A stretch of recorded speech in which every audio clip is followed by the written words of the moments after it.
So thank you all for joining us. My name is Andrea Piazza. I'm an angel investor and also leader of COREangels Femtech. And the idea today is that we're talking about this fascinating area and why we think it's a good opportunity for investment also. So let's start with that. Um, I'd like to welcome you all.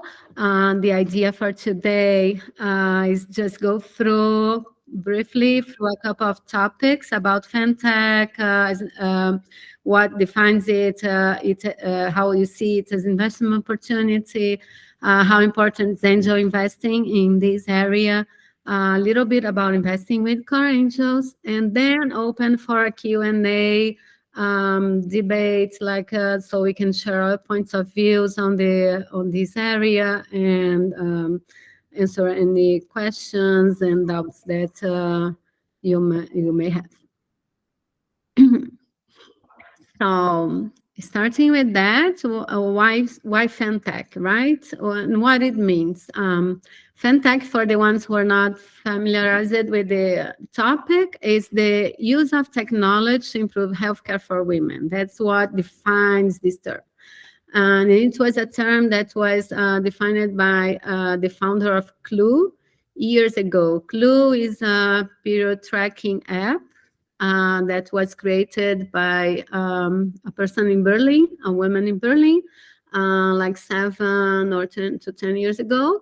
And it's widely used these days by more than 11 million people in more than 190 countries. And it's available in 17 languages, which shows how global these solutions can be. Since the creation of Clue, Femtech has evolved a lot based on innovative business models that can address unmet needs and with solutions that have global reach. So we can see it in service, as like telemedicine, for example, products like this breast milk pump. That's a wearable device that can use while you're doing your regular activities. You can see in devices like, for example, this one that's used to monitor contractions, or in new marketplace that are focused on femtech products and service. We see a lot of opportunities of value creation, mainly because medicine in the health area, medicine was developed with male physiology as default, and the female body was not very used on clinical trials or biomedical research. And there are sex-based differences that influence tissues and organs and bodily functions. So all these are related to opportunities of improvement related to disease prevention, improving diagnosis and treatments. And besides all that, not much healthcare and research and development is invested in female-specific conditions. So we see a lot of opportunities to create value with new solutions in this area. And why is this happening now? First, because of digital. Digital has been considered as an enabler to evidence-based care based on data, and also on the use of data to be able to understand each unique needs and to provide personalized care. So besides that, we have all these specific female conditions that are not very well understood, developed, and there's a lot of room of improvement to provide better health conditions for women, and also because of the health conditions that affect women in different or disproportionate ways, like, for example, osteoporosis. And besides that, it's not a niche. These things are addressed to 50% of the world's population, and it's considered that 80% of healthcare purchasing decisions are taken by women also. So I'd like to go through some startup case. There are very famous one from the US, where is the market's most developed. And just to give examples of interesting solutions that have been developing there.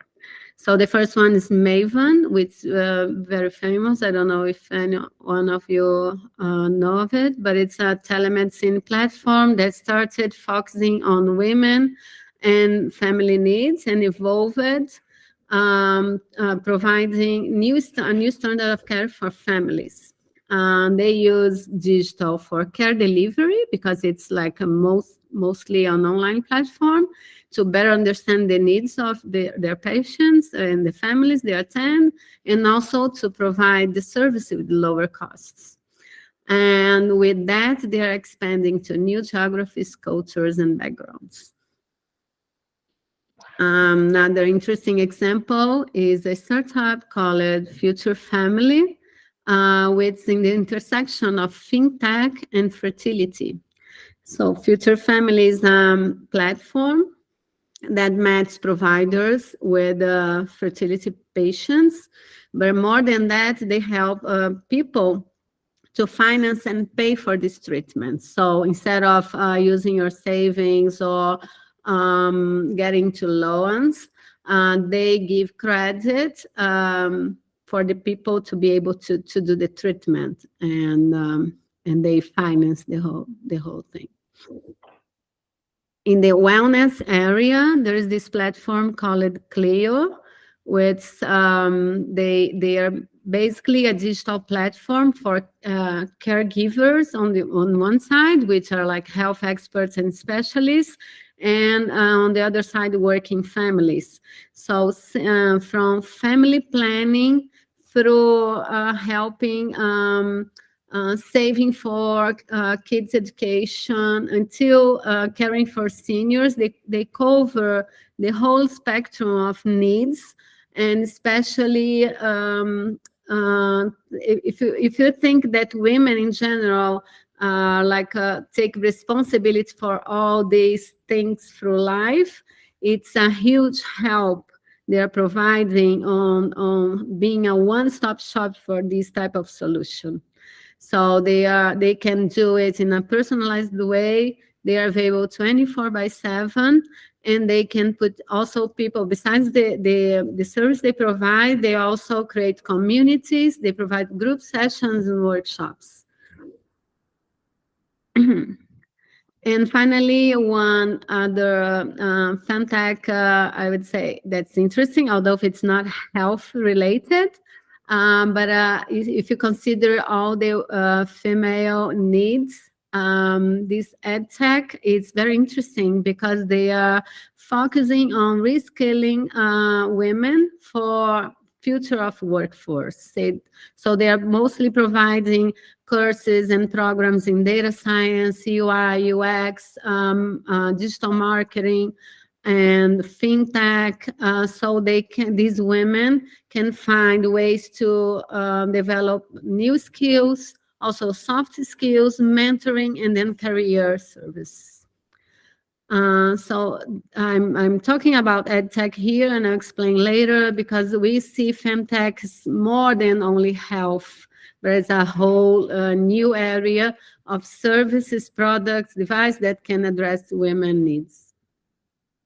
We're going back to health a little bit. The health tech market is expected to reach 1.3 trillion in 2030, which means almost 24% annual compounded growth rate from 2021, when it was about 167 billion. And this growth is mainly because of some growth drivers related to technologies that can be used in some key areas like research and development, wellness and disease prevention, screening and diagnosis, care delivery, and finance operations. So all these technologies, there are growth drivers for health tech. They are also growth drivers for femtech. So for the femtech market, if you see the line below, The lowest line in the graph, it's the Femtech as is estimated now. In 2021, it was about $50 billion, expecting to grow to $100 billion into 2030.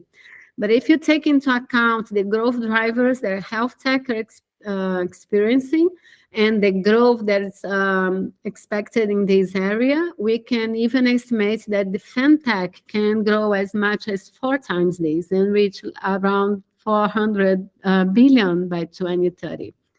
So these health tech market growth drivers indicates a much larger femtech market than the current estimates, which means that it's still very early phase and very good time for investing. If you take a look at the ecosystem, besides menstrual health, reproductive health and contraception, pregnancy and nursing, which concentrates a lot of startups, there are many other areas that are still being developed, like mental health, longevity, menopause, wellness, and some others where we don't see a lot of startups, but they are starting to grow also. And in terms of funding, most fundings has been done for general health care, reproductive health and contraception and longevity. But we see many rooms for improvement in longevity, pregnancy, nursing with new products, and also in areas that are very underdeveloped, as we saw in the graph also, which mainly on menopause, which affects at least 1 billion women each year, also in wellness and mental health. Talking about investment opportunities, important to think about exits, right? Because if you invest in these companies, is it expected to grow? What are the main exits in the market? So bring to you some examples, like a recent of exits and acquisitions. Mainly the IPO of Progeny in 2019 for $1 billion. Then the acquisition of Candy Therapeutics, Modern Fertility, and Alidia by healthcare companies, by pharma companies mostly. And recently, last year, Maven Clinic, the one we talked before, raised Series D funding with a valuation of above 1 billion. So although the market is still in early phase, we have been some more than 100 fintech company exits to date, and with an average exit value of 300 million. We also think that femtech is a good investment opportunity because most femtechs are founded or led by women, and research shows that startups that are headed up by women are more capital efficient, generating higher rates of return on investment. And also that the startups who are led by women bringing in general higher revenue than male-owned tech companies. But we need angel investing to make this area prosper. Why? Because today, around 90% of VC capital is invested only in male founders, in male-only founded startups. So we see a lot of female-led startups in the media, but not many of them are receiving investments. So we need more female-founded startups to reach these later stages of investments so we can change this picture. And to make these companies reach later stage, we need more companies in early stage that can prosper there. So it's very important to have angel investing as a key enabler, because angel investment is the primary source of capital for these companies in early stage when they are not generating positive cash flow yet. They're just deploying their products, developing their products, and then starting to scale up when they start to generate positive cash flows and reach later stages of financing like venture capital. So we need more companies being financed early on.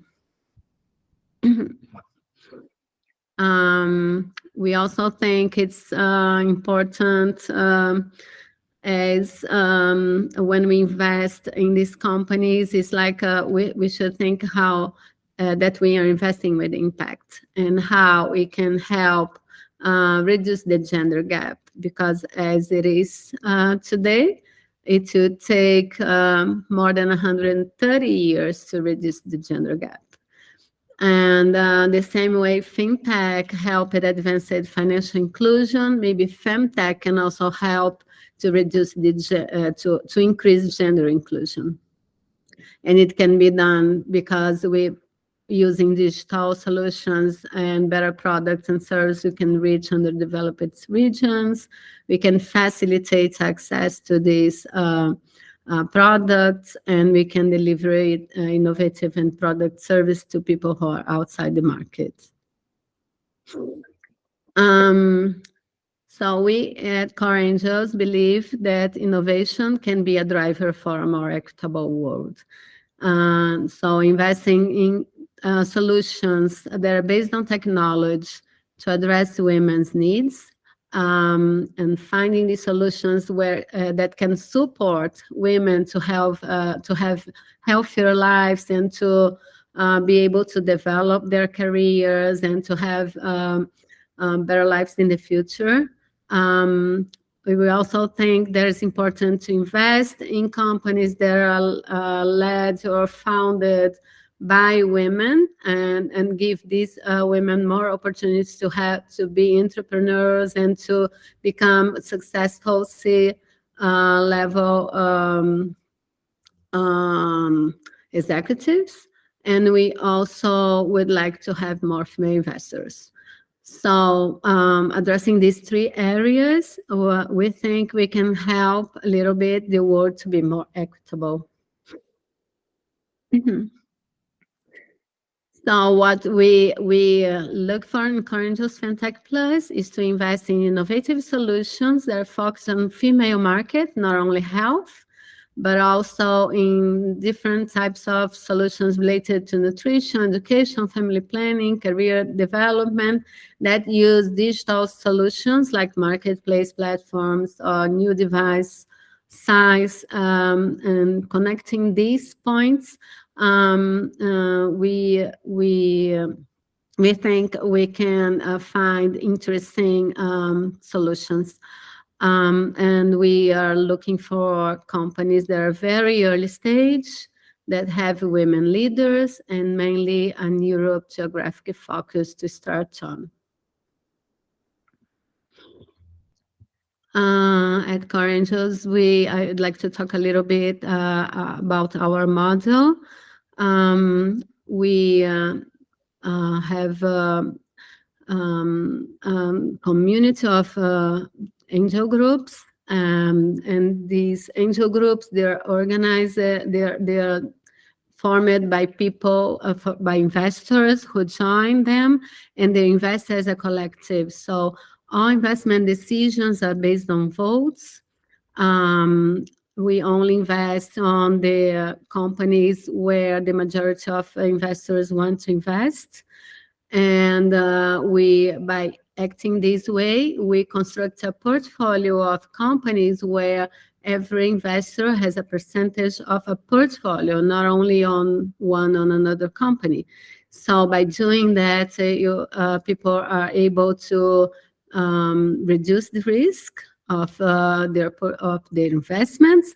And it's also proved by research that by doing portfolio investment, we can reach better return on our investments when calculated based on internal rate of return. So I would also like to talk about what's investing with COREangels, related to how much we learn by investing, because there are like webinars and workshops and meetings, and how much we learn from founders when we watch the startup pitch with innovative solutions, and how much we can engage with the community and participate of this in this innovation ecosystem. So I'd like to play a video.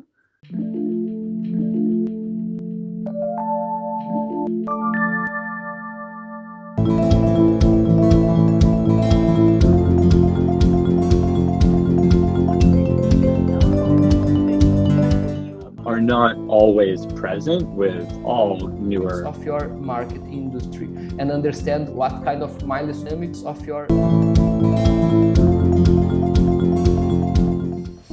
being a part of a community that's also focuses very much on helping others, on growing and sharing knowledge, which is very, very strong driver.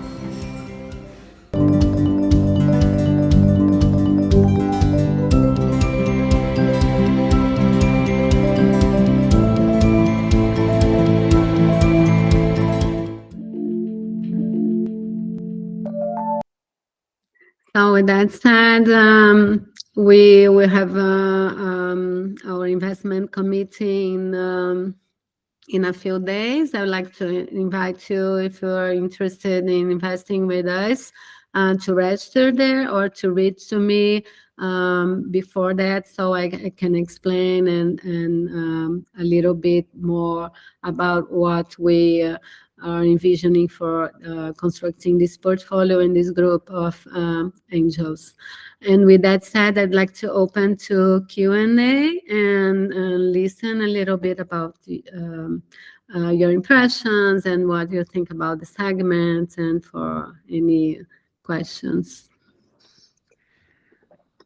Please clarify me a little bit about the investment thesis. I would like to understand what will be the focus. It will be to invest in female startups managed by females, or is essentially to invest in the female market? I would like to have a clear idea about it. Okay. And also, if you think regarding the men investors, angel investors, in any way are also can change or the perspective of the group, or if you prefer a group majoritarily by female investors. Okay, thanks. We believe that it's important to foster solutions that can support women. So we're mostly looking for building a portfolio of startups that focus on the female market. Like the examples I showed, the startups who are like an ed tech, for example, but focus on women.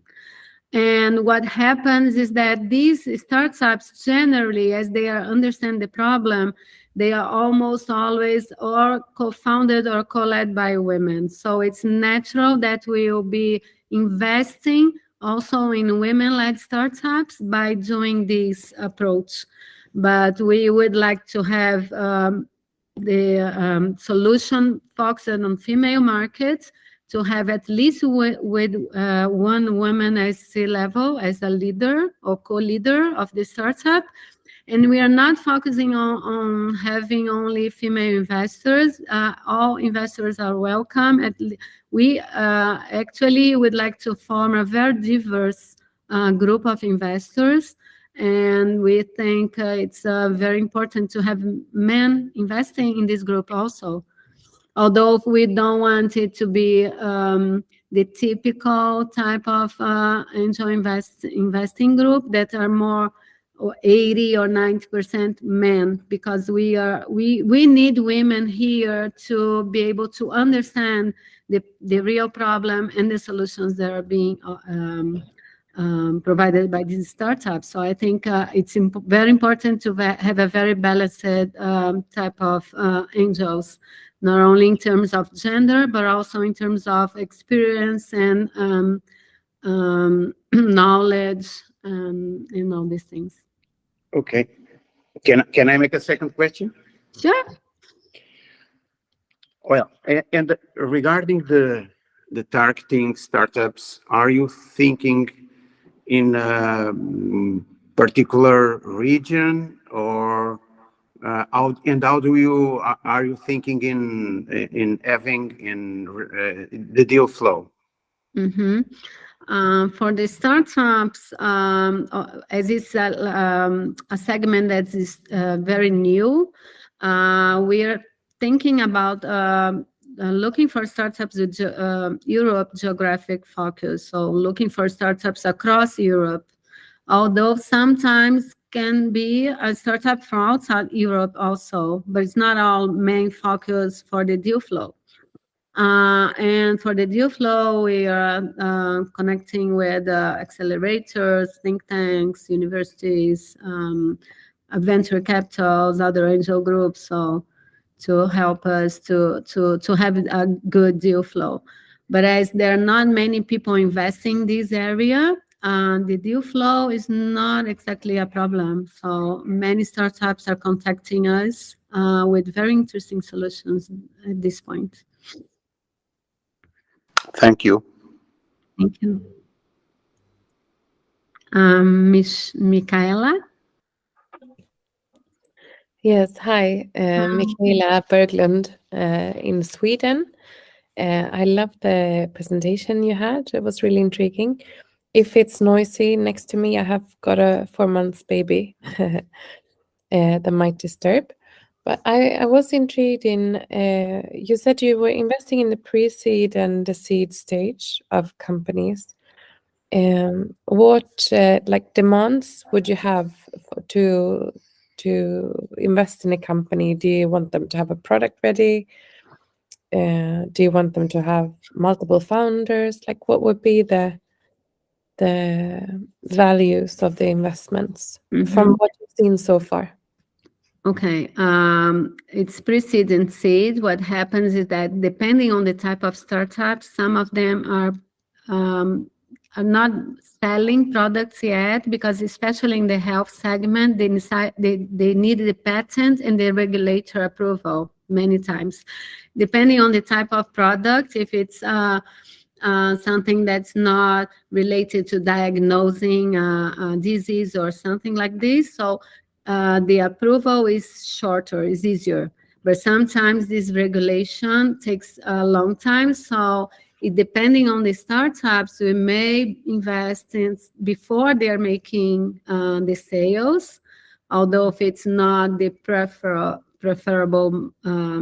model, but it may happen because when these health startups start selling, then the valuations go up very quickly.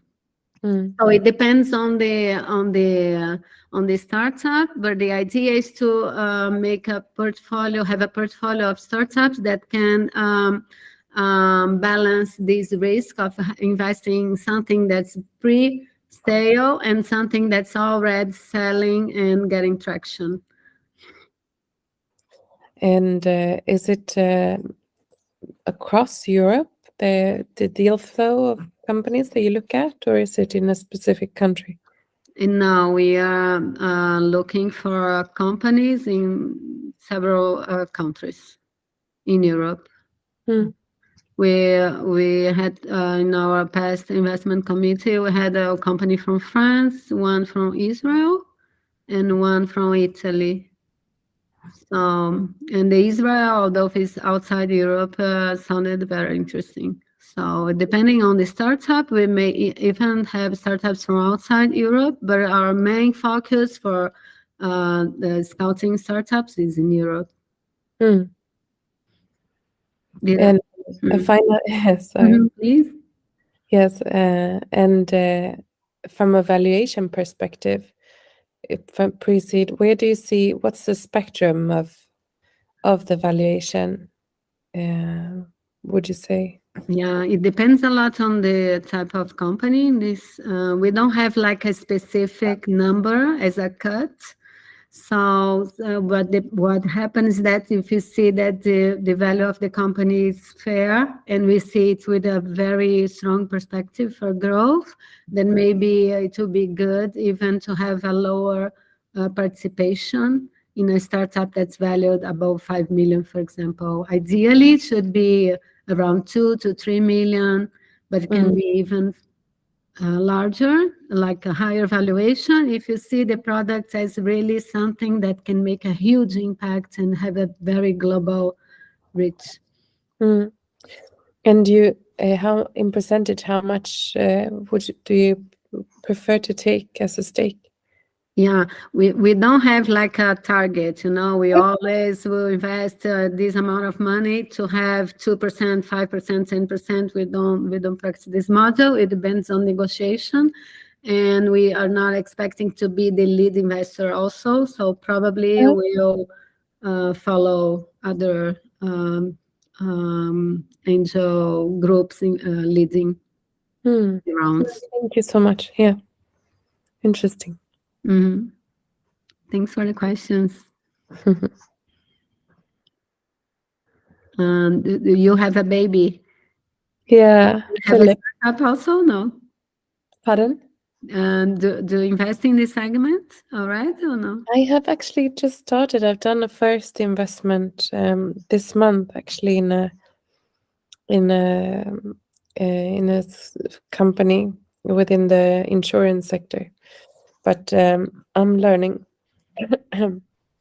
Nice. One good thing about participating in these types of groups is that you learn a lot through the process of investing, because we learn from other investors in our discussions. We learn from the founders. We learn from the other groups. We learn through the webinars. So there are many opportunities to learn all the basics of angel investing.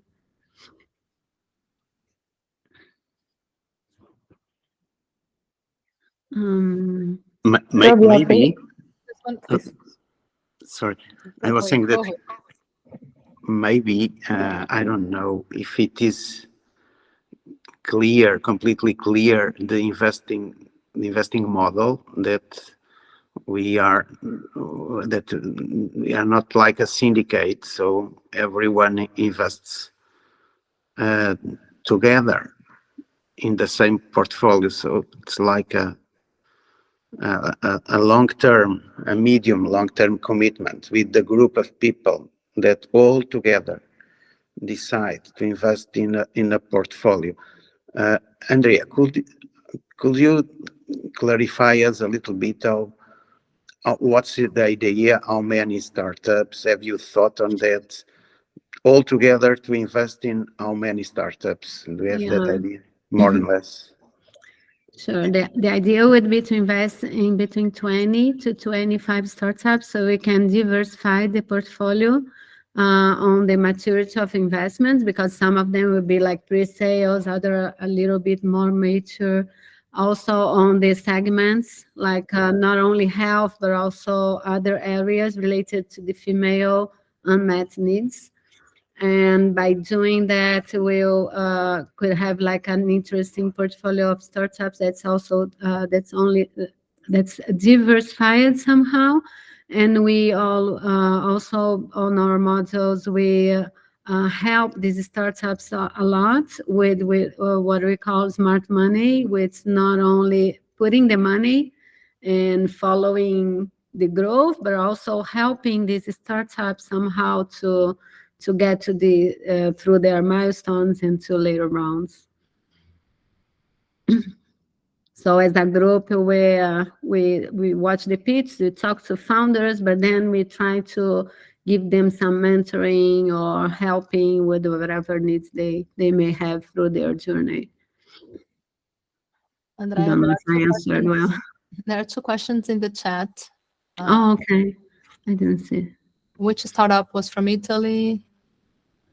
Sestre. It's a nutraceuticals company. They are already making money selling it. It was created by 4. Oh, yeah, it is amazing. Talked to Sonia and Sabrina. The entry level to be part of the angel investor group is a question from Caroline. When we are asking now for like 25,000 euros per investor to be part of the group, and also people who can have expertise in any area that could help a lot as a group of investors to develop this knowledge, this shared knowledge, and to be able to help and engage with these startups. And when I say this, is that can be anything, doesn't have to be anyone related to health, but all sorts of knowledge are very helpful. So we know in other groups, we have people who are focused in finance, others in marketing, others in health, others in human research. All these knowledge are very important for us to try to help these startups. So it's like what we aim here is to have a very interesting group of people who wants to participate in the ecosystem and see it not only as an investment opportunity, but also a strong value proposition and on helping women, reducing the gender gap, and also participating in the innovative ecosystem.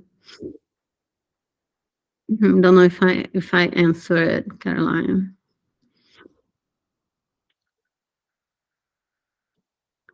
Okay. I don't know if Tatiana has raised her hand. Oh, okay, sure. You are muted. Can you unmute? Hello. Hi, Hi, Tatiana. nice to meet you, Andrea. Nice to meet you too. Nice. I'm from Brazil here, and I work with the startup that we are in between Brazil and Sweden, the Coast North Money. I'm very new there, like maybe 2 months. But I used to work for Nordic since maybe 20 years. So that's why I am in this bound in between. And I like it. One point that you mentioned, that is having investors, that if you have a diverse or female, that combine, but sometimes the investors are mostly 80% even the males, and you look for investors that can combine a group that are more diverse. So we think about women and colors or place that they are, because that changed the mindset of how the things grow. So that was the point that really pushed myself to listen, and I'm very interested to know more, because I see we are in a male world. Yeah, especially in this area, because it's mostly related to investments, technology. So it's like lots of more men than women, but I think it can change. There's no barrier for women to get more involved. I think it's like we have to kind of spread the word that it's for everybody, And we see so many women like fostering their careers that can be so helpful in this area, and so helpful to other companies who are starting with so many innovative products. So it's like kind of fascinating to be able to be in this journey with them. Cynthia? Yes, I was just going to comment that I think it was amazing one example that you brought, because usually we think of addressing female needs through health solutions, or through, usually what we see is that, but you brought one health solution, one health issue, but the solution was like a fintech to finance the fertilization. So I think what I thought about this is that maybe we are seeing just a part of what is to be solved, but we're not still seeing all the potential that it can bring. Because when you think about fertilization, for instance, you were thinking about, and this startup, you're thinking about the financial solution for this. But I also know many other startups that are having other angles to solve or to improve the conditions for the same issue. And I think that this could happen to many businesses. So we could have like a financial angle, but also a technical angle, a more health, medicine, a pharma angle, or something related to career. So I think this is a universe, and absolutely underfunded. You know, our market is underserved, and the solutions that exist, they are underfunded. So I think there is a long way to run, and I totally agree with you when you talk about early stage, because like pre-seed and seed, because what we see sometimes is entrepreneurs, they are trying to make things happen, but they don't have enough time to do what they need to do. So they need some funding to do the business the way it has to be done, and not to throw something in the market and run to after revenues because they can't fail. So we need to support them in this. I think this is the most important period right now for us to fund, because when it comes to venture capital and Series A and Series B and Series D, the formula was already found out, so it was already discovered. But who is funding the ones who are paving the way, you know? So thank you, Andrea. It was very, I think it was very interesting to see different sorts of solutions besides health and besides the typical technical things. Very clarifying. Thanks. Great. Thanks, Cynthia. Chloe, would you like to talk? Yes, thank you. Thank you for the presentation, first of all, because it was really interesting. I'm also writing a white paper on Femtech, and I saw that some numbers were the same, so I'm grateful for that, and thank you for the other insights. The question I had was more general, because of the menopause market you mentioned. Like, it's a subsector which is quite underestimated, although like 1 billion women are suffering from it, you mentioned.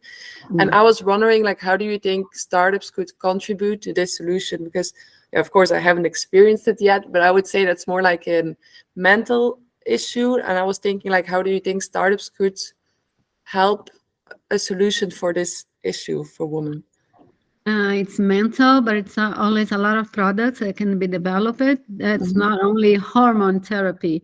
So, for example, there are some startups focusing on CBD products, for example, that can help alleviate some symptoms.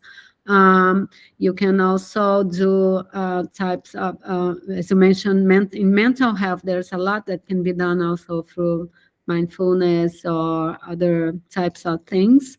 Exercise, nutrition, how nutrition can be related to all these aspects. You go through menopause, so once you start to learning your body and how you react to things, maybe you can find that at some certain periods it's better not to avoid certain elements, certain foods, or maybe your body is deprived of some types of vitamins, minerals.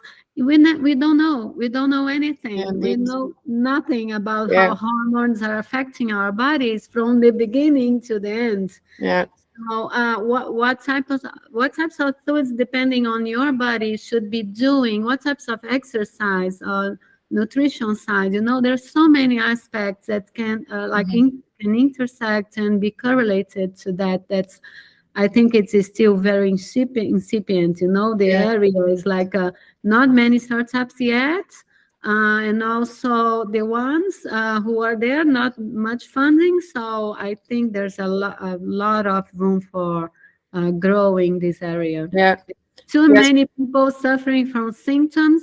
We don't know why these symptoms develop, why it's different in each woman, why some have hot flash, the other have any other type of condition that affects them more, why this sleep is affected. There are so many areas that could be improved by different types of solutions once you can use data and start learning a little bit how your body reacts, and you can integrate the data from tons of people around and use it as a way to understand better the female body that we still have no clue.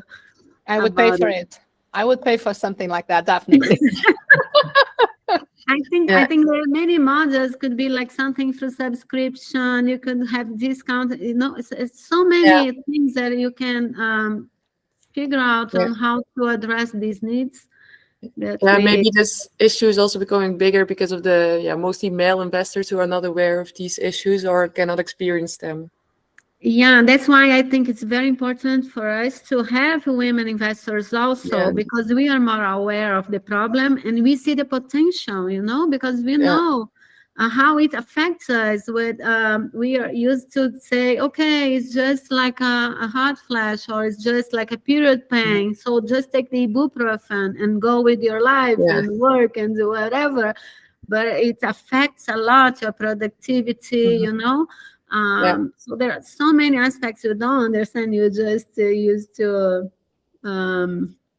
take the medicine and go, or do hormone therapy to treat everything, which doesn't make a lot of sense. So I think we see a lot of improvement in this area also.